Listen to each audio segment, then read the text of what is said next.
Chapter 12. The Faceless Killer. When I got home the next day, Abuela's presence had spilled out of my bedroom and was creeping into the rest of the apartment. In the living room, two pairs of platform shoes were tossed on the carpet, and Abuela's makeup kit was on top of the television. I tripped over Abuela's platforms. Julio, careful, she said. She was on the sofa with her hair up in curlers, reading a book. A sweaty glass of water sat on the table in front of her.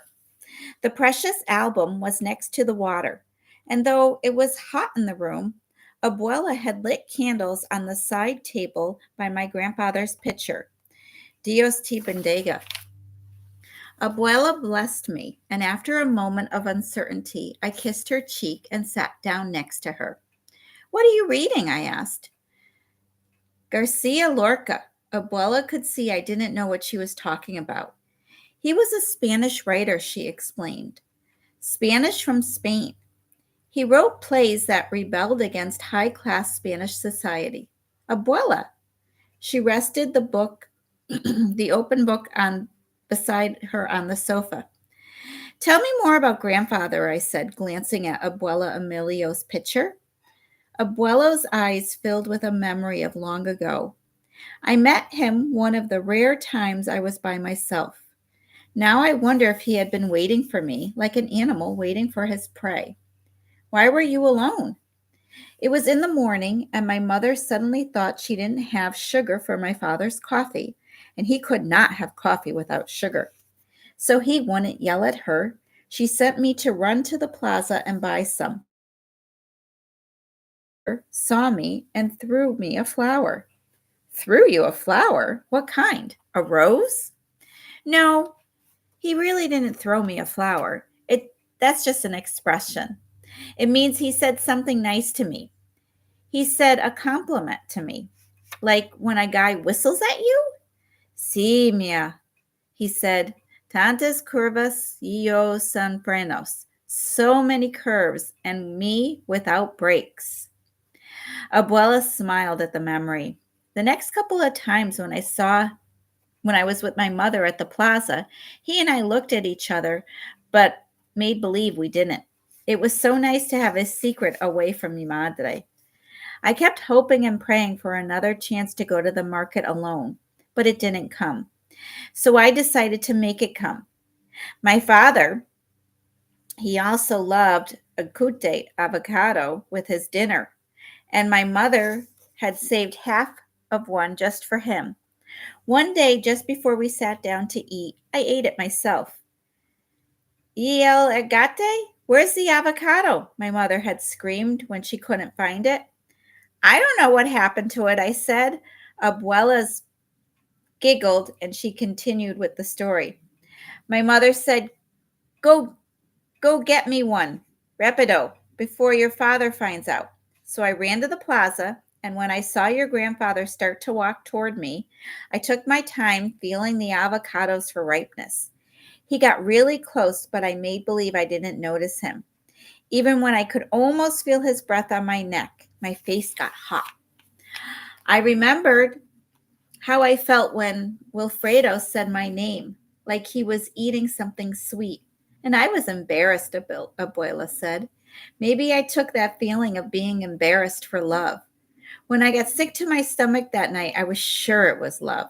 We both giggled now.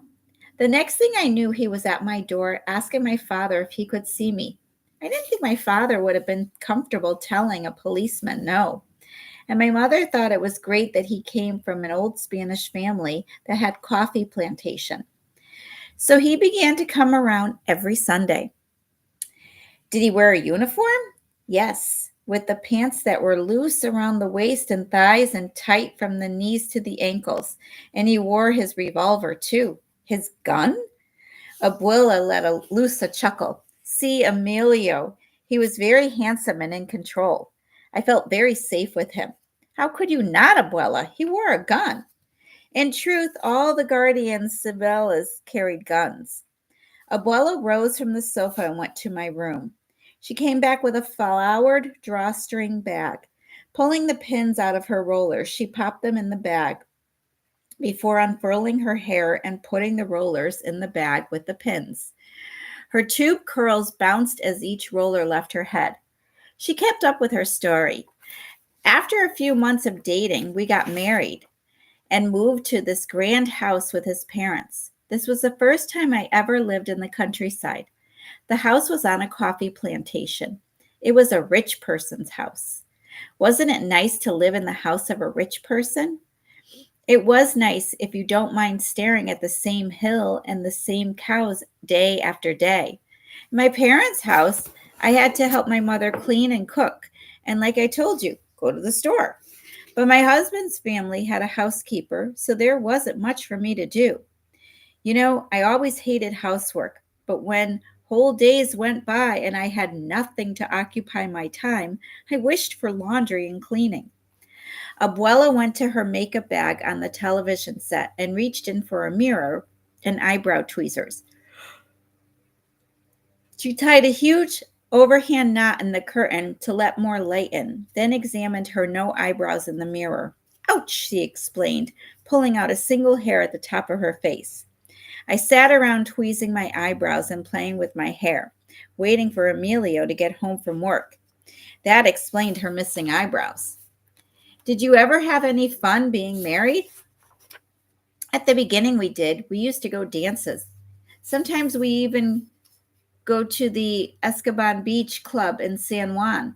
She started to giggle again. It was such a long way from home, from Ponce. We had to spend the night sometimes. It was fun. The only bad part was that there was only one road that went from Ponce to San Juan. It was so curvy, we called it Pequeña because there were so many sharp turns. It gave everybody itchy goosebumps who traveled it. Abuela put away her tweezers. I was glad. Her plucking was giving me goosebumps. Digging around in the makeup bag, she came up with a jar of Pond's cold cream and slathered it on. Oh, God, when I really saw terrible things. What terrible things? Have you ever heard of the Depression?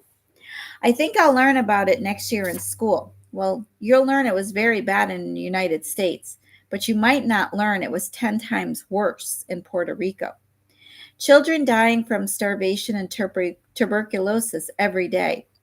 People living in straw shacks with no water. Families sleeping on the floor. Children with no shoes. A flash of shame crossed Abuela's face. But I was young and didn't care anything about the Depression. I would paint my nails red and pin my brown hair up. She stopped and then added, it used to be brown in those days. Abuela continued with her story. After a while, Emilio started to just come home and eat and then go out with his friends. He never took you with him? I asked. No, I liked it better when he brought his friends over to the house. Because then you weren't alone? No, because they always talked about the nationalist. I learned the most by being quiet while I served them coffee.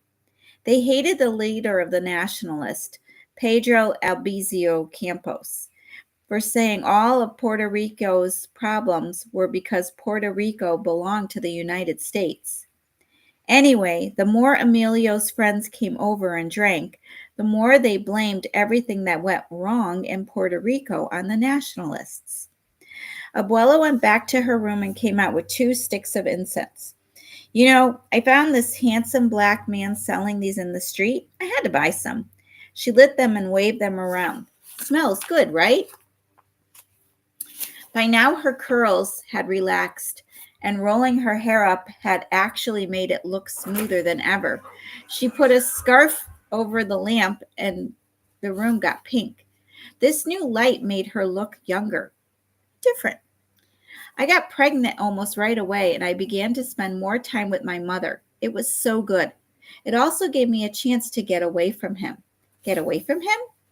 Well, I can't say I ever really loved him, and in those days it was perfectly accepted that a pregnant girl would want to stay with her mother, so I took advantage of that.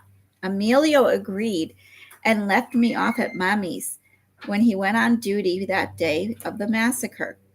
My mother and I went to church and then went to the Nationalist parade. After the first shots, everybody screamed and ran. My mother grabbed my hand and wanted me to go home with her. It was terrible. I never saw a man dead in the street before. She pulled up the flabby skin on her cheek to see how it looked, frowned, and went on with the terrible story. Then we went home and waited for Emilio to pick me up. Her and I made some sulios de maize, and the three of us, my father, my mother, and I, nibbled, wondering what was to become of our little town of Ponce. Emilio finally walked in. He was white as a sheet, trembling and scared. We asked him what happened. He said, I was following the ordines. They were not supposed to march. They were supposed to do what they were told.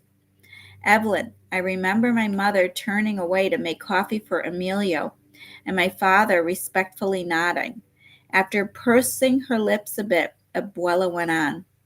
I asked my husband what he was told to do. To stop the march, what do you think? Emilio snapped at me. My mother gave him coffee, and then he sucked it down like a little boy with his milk. And then he said he had to go back to his headquarters. I spent the rest of the evening sitting in a rocking chair on the wraparound porch, thinking about everything and nothing at the same time. Abuela felt silent. I could see her face as a young person come through her features. Anyway, she said finally, life just went on like nothing had happened. Emilio picked me up in the next morning and we went back to the countryside. But things were never the same in my heart. A revolution began there and I could not control. In the following weeks, when my husband came over with his friends, I saw them as being loud macho guys, but really weak. Mammy came in then. What's that smell? We were pulled back by the smallness of our apartment. Just some incense, Mammy, I said, annoyed at the interruption. Mammy shook the knot out of the curtain angrily. Then, looking around for other things to be unhappy with, she zeroed in on the candles. Why are these candles lit in the daytime? Now Mammy focused on the bag of rollers and the tumble of makeup on top of the television. And what is this mess? By then her eyes cut to Abuela's pictures of the massacre, and that made her pause. Why are you bringing this in the house? Will you ever be done with it? I am just showing Evelyn about herself. By telling her lies about her grandfather? It is not a lie. Mammy pointed to the man in the photo. This is not him. Yes, it is. No, it isn't. Like two little girls fighting over something they couldn't do anything about. This fight went on and on. I hated seeing Mammy and Abuela argue. I slipped out of the living room and went up on the roof. They didn't even notice I was gone. Later that night, when Mammy and Abuela were both out and my stepfather was at the bodega, I looked through Abuela's album to see if I could tell if the shooter was my grandfather. But the pictures Abuela showed me earlier were not there. Somebody ripped them out. That night, as I slept on my sofa bed, I dreamed there was a policeman on the roof of my building shooting flames on everybody down in the street. In the dream, when I tried to stop him, the killer had no face.